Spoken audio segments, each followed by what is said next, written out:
So I watched Gladiator 2 in IMAX, the sequel to a movie that came out 24 years ago, and I'm happy to report that Ridley Scott has still got it in him to make it epic.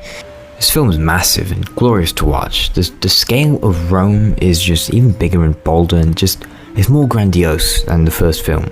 Like the original, the plot of this film is that Paul Mescal's character is, trying to avenge his murdered wife, but it isn't as strong as or as emotional as the first film was.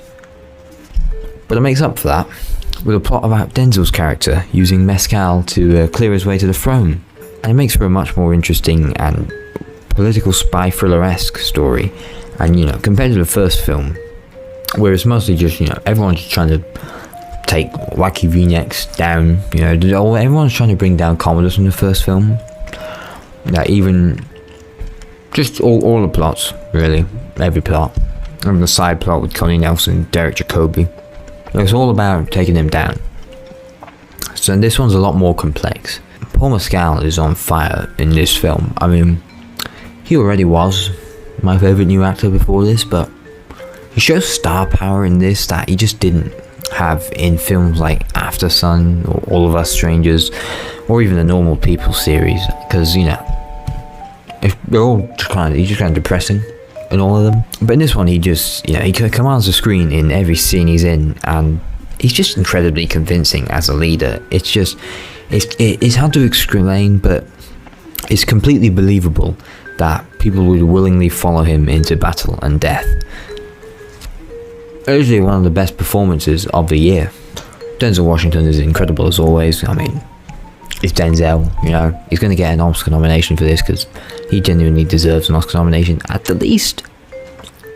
I don't know if he'll win, but he deserves one. Pedro Pascal, Joseph Quinn, Fred Heschinger and Connie Nelson are all fantastic in their roles.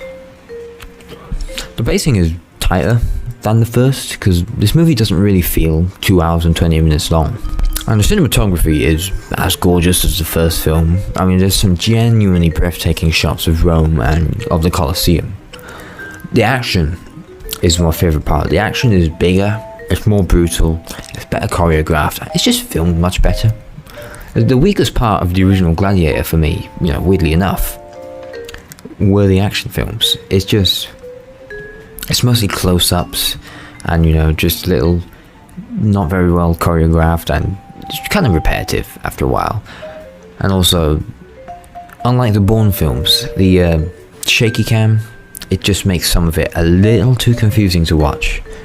As much as I love the fight with Commodus and the one with the tigers, they don't really have the choreography that this sequel does. The fights are really good in this film. The fights are really good. Also, it has a naval battle in the Colosseum, and also a rhino fight.